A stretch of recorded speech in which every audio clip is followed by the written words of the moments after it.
I invite Anne-Charlotte Vuccino on stage with us. That is adding and doing a small intro to the workshop that she will be running later on as well. Very warm welcome to you. You are sharing a very interesting story about yourself and how you became yogist at work. That was not what you were before. So the floor is yours for a short intro before our break. Thank you, Suzanne, and hi, everybody. This has been a wonderful introduction of what I'm going to tell you about. This is so easy for me now. Thank you so much. I give you the command for your slides. Thank you. I'm going to tell you a little story. Maybe some of you will connect to this. I was, before starting the YOGIST Well at Work startup, I was in a very corporate world environment. I did my studies at HEC Paris. I was very proud to be in a business school. And I was very bored also because studying, quantitative method of economics or whatever. I was a literary student and I didn't know anything about math. So to be less bored on my campus, I became the leader for this NGO in Beni called Action for Beni. We were not very creative in terms of names. And when I was leading this mission on the field in Africa, I was hit by a policeman on a big motorcycle who lost control of his motorcycle and fully destroyed my right leg.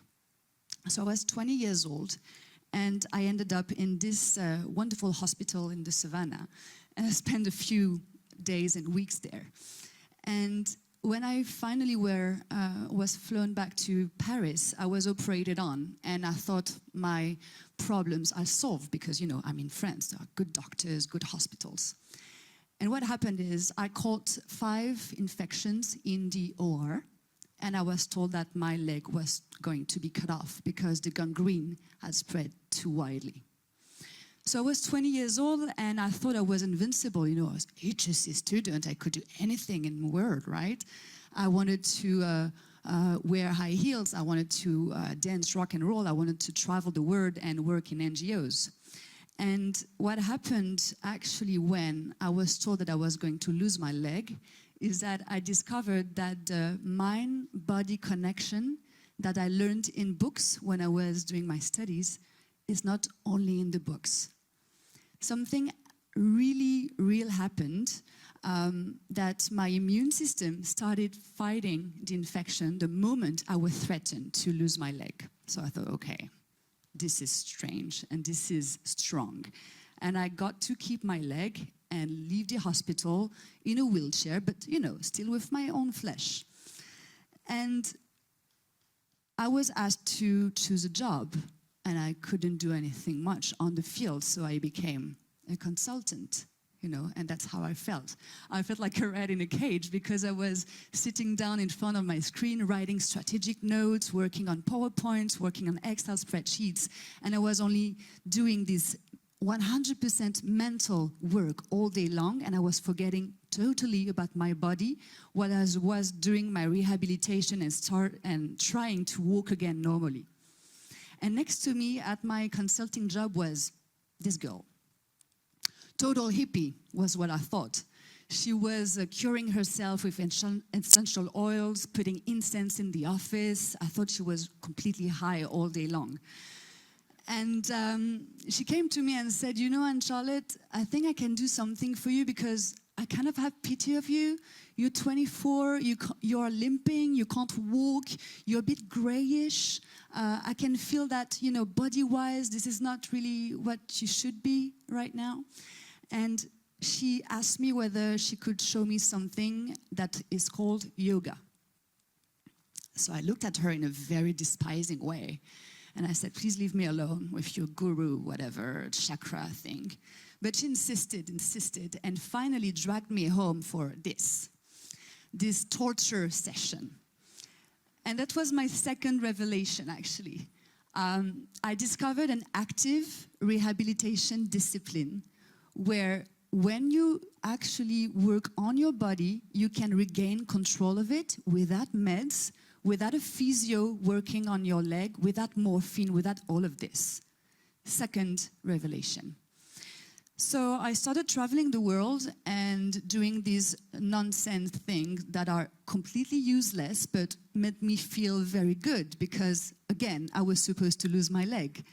And my third revelation was that if it was useful to me, this yoga therapy, it was also useful to business leaders, political leaders. And if they could use these benefits, then these people, you, me, especially during the COVID crisis, actually needed this more than ever. We have become sedentary, even more than before the COVID. We are spending long hours sitting on our screens, working only with our brains, forgetting about our bodies. And we are becoming weaker and weaker, sicker and sicker, without even noticing it. So 6 years ago, I quit my job, went to the actual India hippie, the real thing, trained as a yoga teacher and worked with workplace health services to define a method that would target the diseases and the pains that modern workers suffer from. All that you have been experiencing, headaches and eye fatigue, neck pain from the technique when doing like a chicken all day long in front of your computer,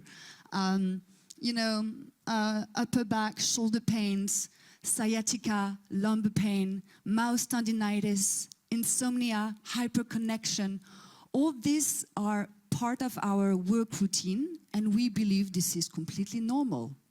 If this happened to your car, if something was wrong to your car, you would go immediately to the car repair shop, right?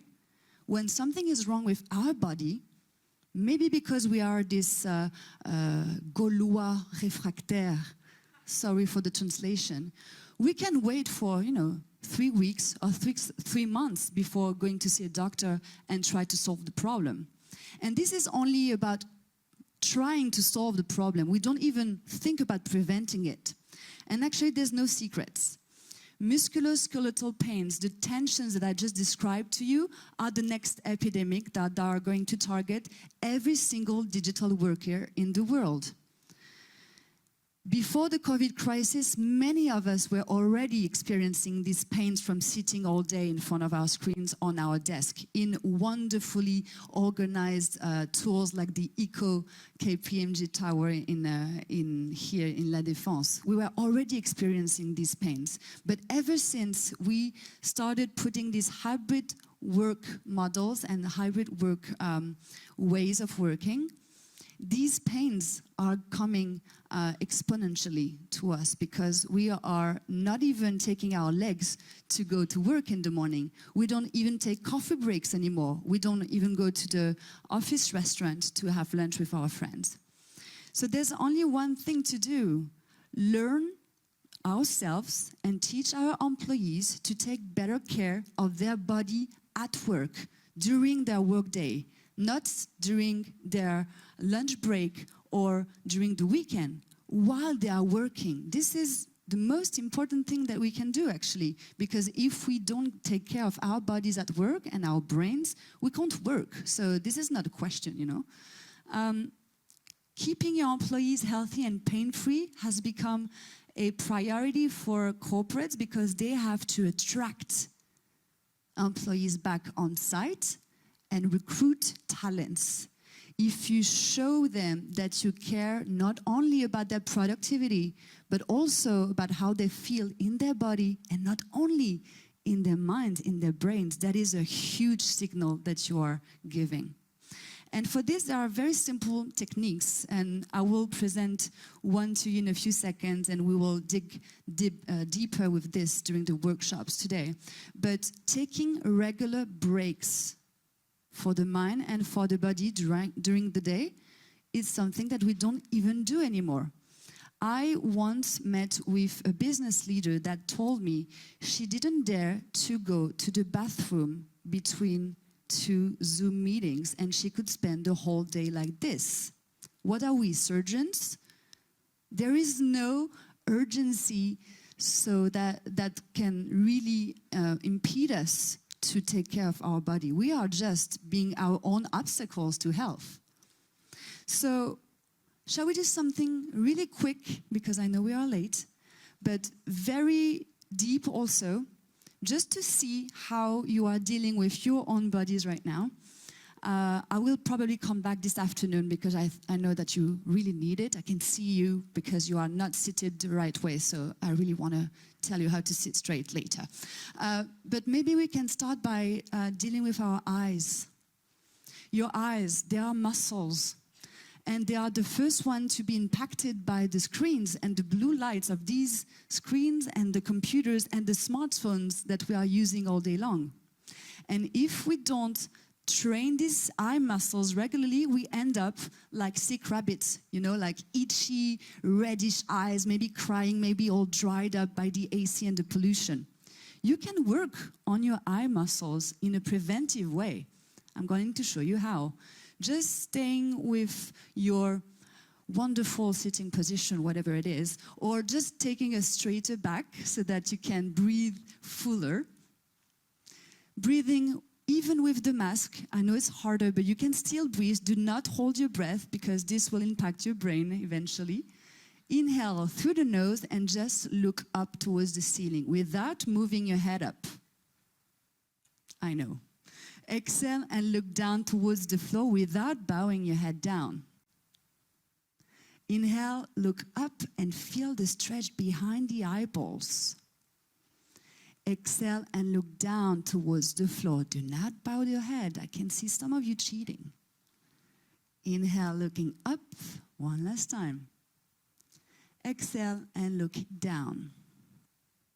Inhale, and this time look to the left, to your own left side. Look to the left neighbor without turning the head. And on the exhale, look to the right without turning your head to the right. Feel the stretch a little bit differently. Inhale to the left. Exhale to the right. One last time, inhale left. One last time, exhale right. Bring the eyes back to the center, close your eyes, just give them a few seconds of rest. And start rolling your eyes to the right side, drawing big circles with your eyeballs behind your closed eyelids. So keeping your eyes closed, just turn your eyes. I can see them rolling from here. Feel the stretch behind the eyeballs, feel what's happening in the forehead maybe, even in the occiput, because the muscles of the eyes are connected to the spine from here, from the bases of the skull. And feel the moisturizing effect, because there is a liquid behind your eyelids that comes on your eyeballs when you do this. And change directions to the left. Few more seconds. Just be careful if you are wearing,